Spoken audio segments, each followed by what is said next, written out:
Okay. Yeah, I'm just gonna stand here. Or perhaps sit.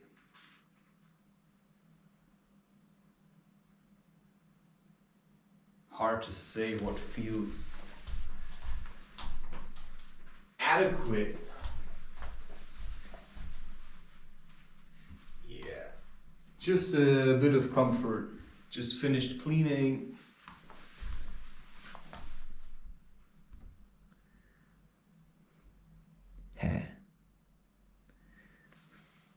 Cannot decide if this battery is charged or not.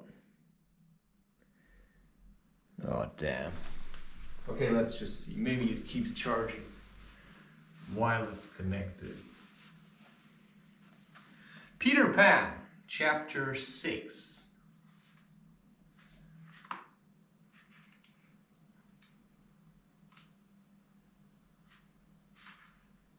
Or so I believe.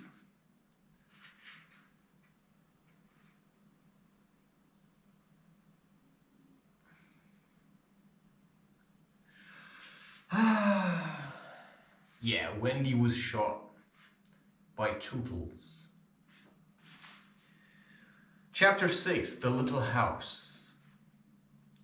Foolish Tootles was standing like a conqueror over Wendy's body when the other boys sprang armed from their trees. "You are too late," he cried proudly. "I have shot the Wendy. Peter will be so pleased with me." Overhead, Tinker Bell shouted, "Silly ass!" and darted into hiding. The others did not hear her. They had crowded round Wendy, and as they looked, a terrible silence fell upon the wood. If Wendy's heart had been beating, they would all have heard it. Slightly was the first to speak. "This is no bird," he said in a scared voice. "I think it must be a lady." "A lady?" said Tootles and fell a-trembling. "And we have killed her," Nips said hoarsely. They all whipped off their caps. "Now I see," Curly said. "Peter was bringing her to us. He threw himself sorrowfully on the ground." "A lady to take care of us at last," said one of the twins. "And you have killed her." They were very sorry for him, but sorrier for themselves. And when he took a step nearer them, they turned from him. Tootles' face was very white, but there was a dignity about him now that had never been there before. "I did it," he said, reflecting. "When ladies used to come to me in dreams, I said, 'Pretty mother, pretty mother.' But when at last she really came, I shot her." He moved slowly away. "Don't go," they called in pity.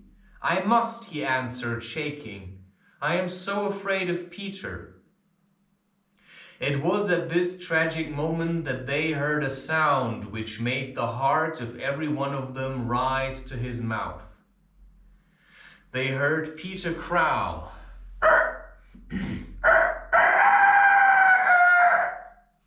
Yeah? "Good morning." "Peter," they cried, for it was always thus that he signaled his return.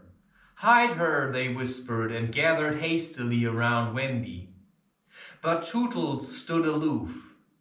Again came that ringing crow. Yeah? And Peter dropped in front of them. "Greeting, boys," he cried, and mechanically they saluted. And then again was silence. He frowned.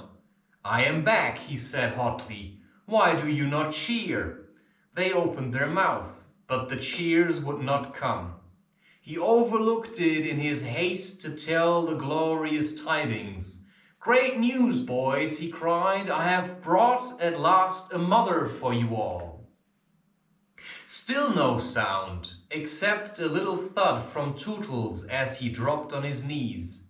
"Have you not seen her?" asked Peter, becoming troubled. "She flew this way."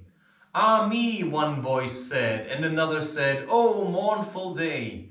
Tootles rose. "Peter," he said quietly, "I will show her to you." And when the others would still have hidden her, he said, "Back, twins, let Peter see." So they all stood back and let him see. And after he had looked for a little time, he did not know what to do next. "She is dead," he said uncomfortably. "Perhaps she is frightened at being dead." He thought of hopping off in a comic sort of way till he was out of sight of her, and then never going near the spot any more. They would all have been glad to follow if he had done this. But there was the arrow. He took it from her heart and faced his band. "Whose arrow?" he demanded sternly. "Mine, Peter," said Tootles on his knees. "Oh, dastard hand," Peter said, and he raised the arrow to use it as a dagger. Tootles did not flinch. He bared his breast. "Strike, Peter," he said firmly. "Strike true." Twice did Peter raise the arrow, and twice did his hand fall. "I cannot strike," he said with awe. "There is something stays my hand." All looked at him in wonder, save Nibs, who fortunately looked at Wendy. "It is she," he cried. "The Wendy lady. It's so cute." Because a woman is a bit like a bird, like every woman has a bit like a girl in her. And that feels like, the Wendy bird, it has such a cute air to it.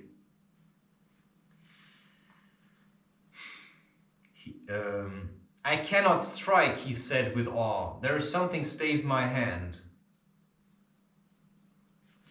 All looked at him in wonder, save Nibs, who fortunately looked at Wendy. "It is she," he cried, "the Wendy lady. See, her arm." Wonderful to relate, Wendy had raised her arm. Nibs bent over her and listened reverently. "I think she said, 'Poor Tootles,'" he whispered. Oh boy. What a fool we men are to fall in love, but we cannot help it. "She lives," Peter said briefly, slightly cried instantly. "The Wendy lady lives." Then Peter knelt beside her and found his button. You remember she had put it on a chain that she wore around her neck. "See," he said, "the arrow struck against this. It is the kiss I gave her. It has saved her life." "I remember kisses," slightly interposed. "Let me see it. Aye, that's a kiss."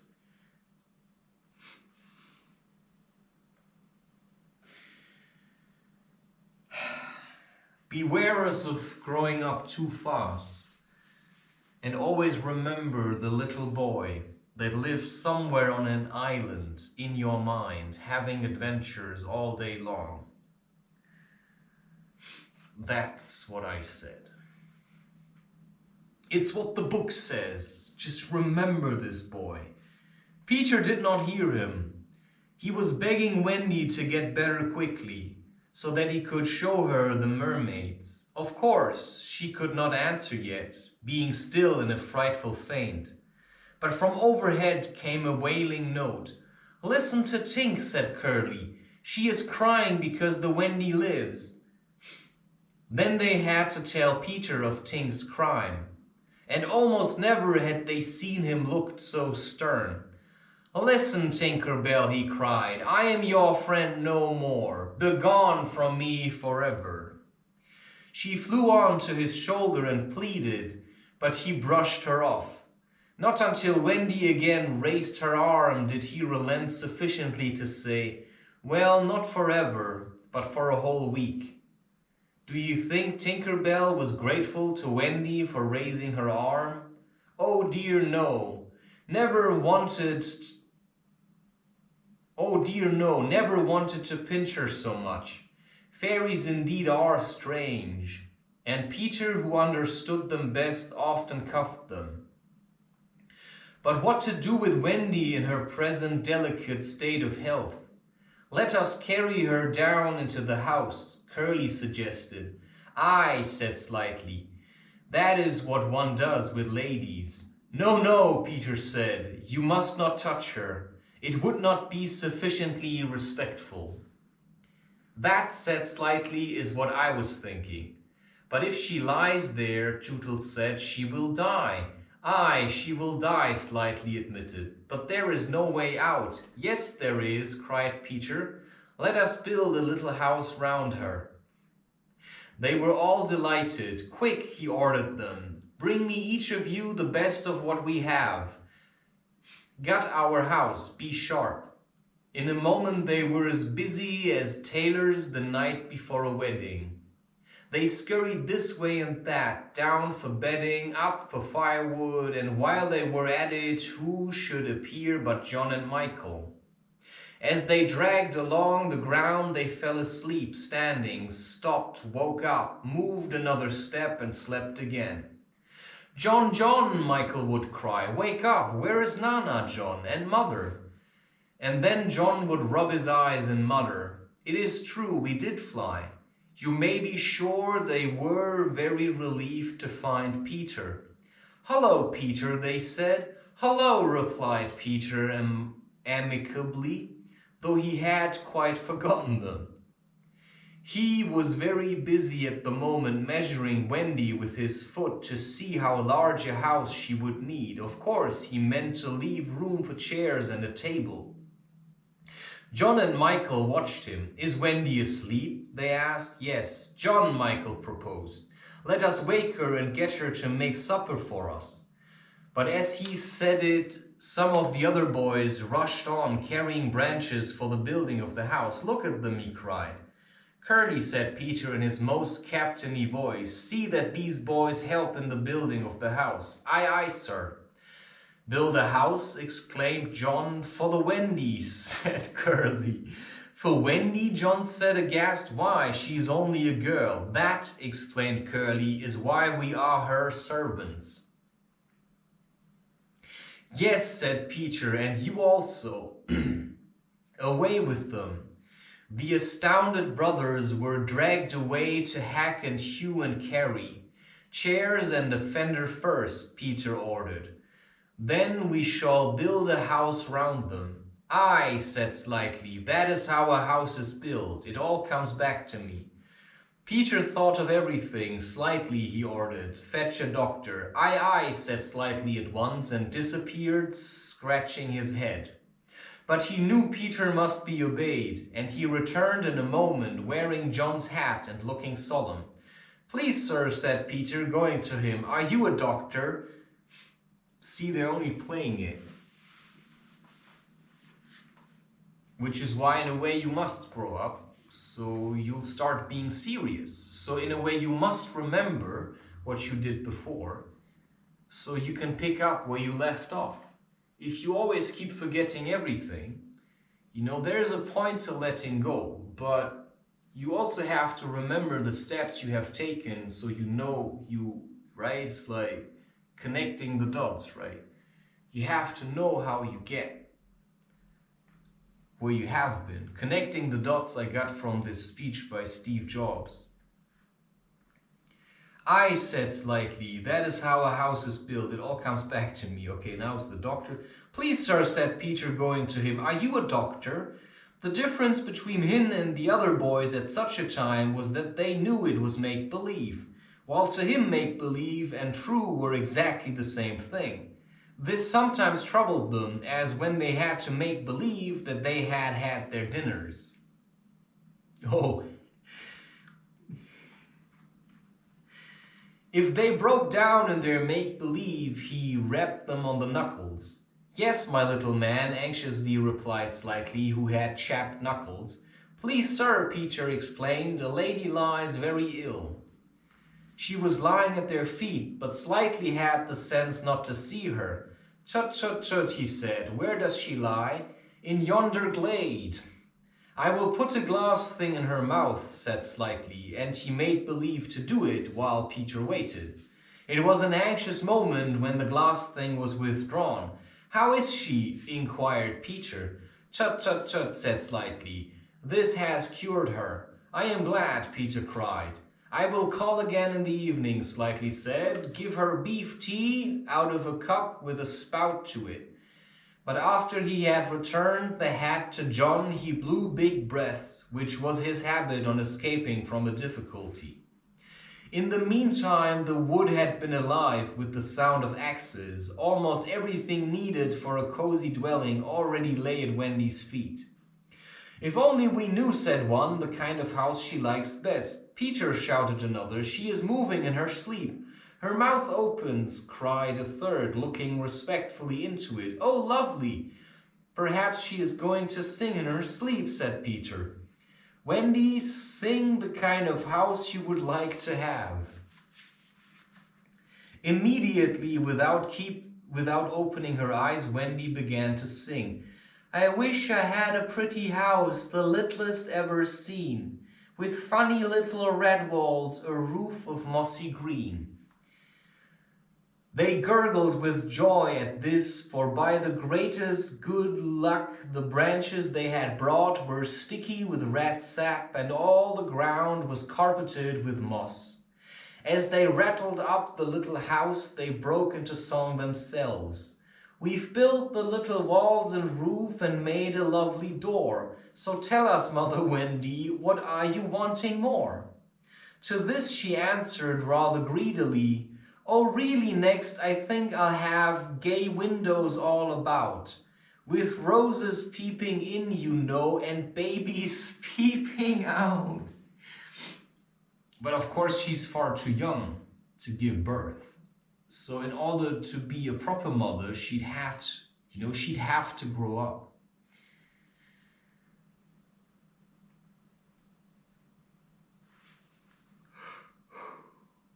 With the blow of their fists, they made windows, and large yellow leaves were the blinds. But roses, creature, cried Peter sternly. Quickly they made believe to grow the loveliest roses up the walls. Babies? To prevent Peter ordering babies, they hurried into song again. We've made the roses peeping out, the babes are at the door. We cannot make ourselves, you know, 'cause we've been made before. Peter, seeing this to be a good idea, at once pretended that it was his own. The house was quite beautiful, and no doubt Wendy was very cozy within, though of course they could no longer see her. Peter strode up and down, ordering finishing touches. Nothing escaped his eagle eye, just when it seemed absolutely finished. There's no knocker on the door, he said. They were very ashamed, but Tootles gave the sole of his shoe and it made an excellent knocker. Absolutely finished now, they thought. Not a bit of it. There's no chimney, Peter said. We must have a chimney. It certainly does need a chimney, said John importantly. This gave Peter an idea. He snatched the hat off John's head, knocked out the bottom, and put the hat on the roof. The little house was so pleased to have such a capital chimney that, as if to say thank you, smoke immediately began to come out of the hat. Now really and truly it was finished. Nothing remained to do but to knock. Oh, look your best, Peter warned them. First impressions are awfully important. He was glad no one asked him what first impressions are. They were all too busy looking their best. He knocked politely, and now the wood was as still as the children. Not a sound to be heard except from Tinker Bell, who was watching from a branch and openly sneering. What the boys were wondering was, would anyone answer the knock? If a lady, what would she be like? Because of course they never have seen her being truly alive. The door opened and a lady came out. It was Wendy. They all whipped off their hats. She looked properly surprised, and this was just how they had hoped she would.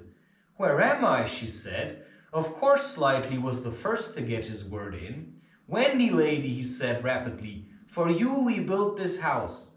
"Oh, so you're pleased." "Oh, say you're pleased," cried Nibs. "Lovely darling house," Wendy said, and they were the very words they had hoped she would say. "And we are your children," cried the twins. Then all went on their knees and holding out their arms cried, "Oh, Wendy lady, be our mother." "Ought I?" Wendy said, all shining. "Of course, it's frightfully fascinating, but you see I am only a little girl. I have no real experience." "That doesn't matter," said Peter, as if he were the only person present who knew all about it, though he was really the one who knew least. "What we need is just a nice motherly person." "Oh dear," Wendy said, "you see, I feel that is exactly what I am." It is, they all cried. "We saw it at once." "Very well," she said, "I will do my best. Come inside at once, you naughty children. I am sure your feet are damp. And before I put you to bed, I have just time to finish the story of Cinderella." Hey!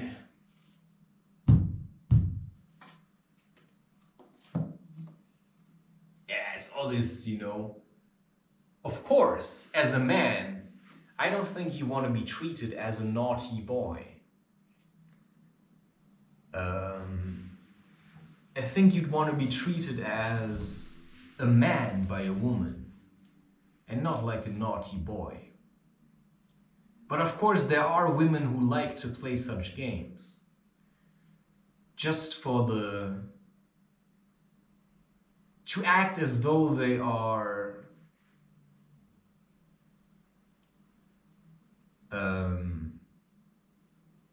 but it seems awfully childlike.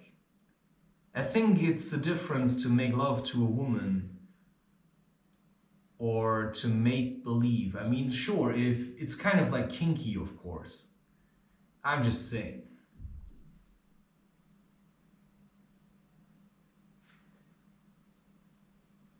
Yeah, I have a hard time to do anything make believe. I am the way I am. But if you're the woman or whatever, like during these plays, she can maybe say whatever she wants, and you just let her say whatever she wants. I'm just saying, right? You just let her have her way. Sometimes.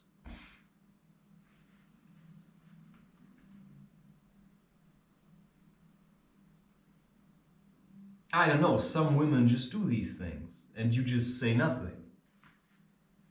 Because maybe it's important to her to let this show the kinkiness or like fantasies. I'm just saying. That's how I work with books, right? I mean, you read a book, something comes up in your mind, you work with it.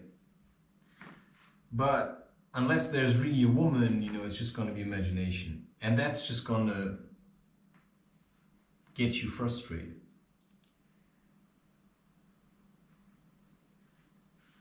So experience is everything that matters, which is what I criticize heavily in today's politicians, because they don't have this life experience that actually we need as a people.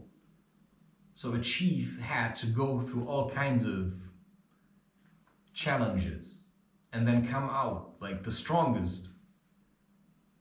And now today's politicians are weak, which is why they're all corrupt. "Very well," she said, "I will do my best. Come inside at once, you naughty children. I am sure your feet are damp. And before I put you to bed, I have just time to finish the story of Cinderella." In they went. I didn't know how there was room for them, but you can squeeze very tight in the Neverland. And that was the first of the many joyous evenings they had with Wendy. By and by she tucked them up in the great bed in the home under the trees, but she herself slept that night in the little house. And Peter kept watch outside with drawn sword, for the pirates could be heard carousing far away, and the wolves were on the prowl. The little house looked so cozy and safe in the darkness, with a bright light showing through its blinds, and the chimney smoking beautifully, and Peter standing on guard. After a time he fell asleep, and some unsteady fairies had to climb over him on their way home from an orgy. Okay, orgy sounds awfully sexual, but an orgy can, I believe, just to get together. Orgiastic, like some ecstatic dance festival. Of course, spirits coming together is always, mixing energies into one experience, and that in itself, without having to have sex, can be called an orgy.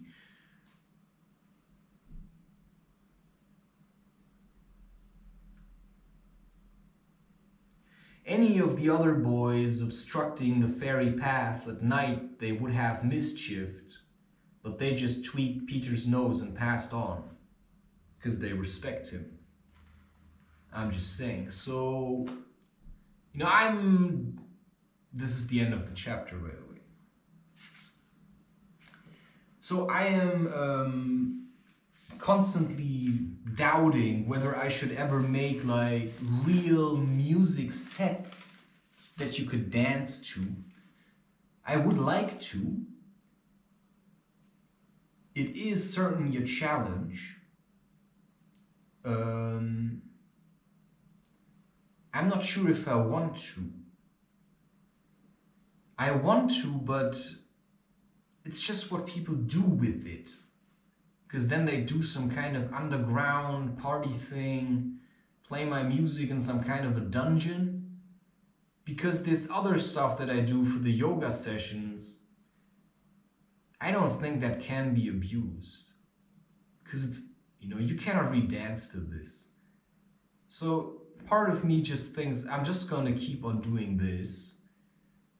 And if I want to dance, I just do it private. Because I just don't want my music to funnel dirty people. It's just what I feel like. Plus, or maybe I'm just chickening out, but I have seen what happens to danceable music during times like this. People are gonna just use drugs, and then they're just gonna be, sitting around being lazy. That's just what I feel is the truth. So certain practices I'll probably keep to myself. I'll just show you the planks and I'll keep the dancing to myself until there's maybe the proper time.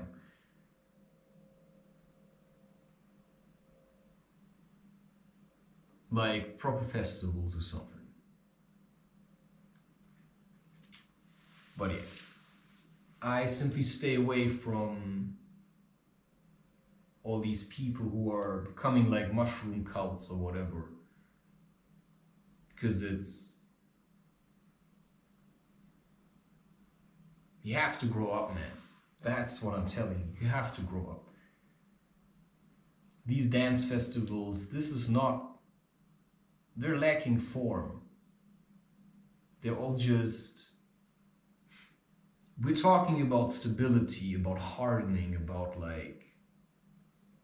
really going the extra mile. These people never go the extra mile. They just live for parties. They just wait for the next party. And when you're living somewhere and you can create rooms and hold the energy, they'd probably want you to create parties. But people there, they just come, they're all dirty, they just take drugs. It's not a good place to be for children. I have been at these festivals. It's not a good place for children. Children need stability, and that's what I've learned. And that's what I see. So I don't think I can produce danceable music. Plus, there is people already doing that. I'll probably keep that out of my content. Having said that, is not a guarantee that I will. I may still do it, but maybe I really need experience for that. Or I'm looking for someone who could do it, because I don't think I can do it. Because I'm lacking this kind of like structure, or I'm just chickening out. I think I have to learn how to build beats. Boom, ch, ch, ch. Boom, ch, ch, ch, ch. Boom, ch. Okay, I can do it. I just have to do it. It's really hard. And I'm not kidding. It's really hard. Okay, that was Peter Pan chapter 6.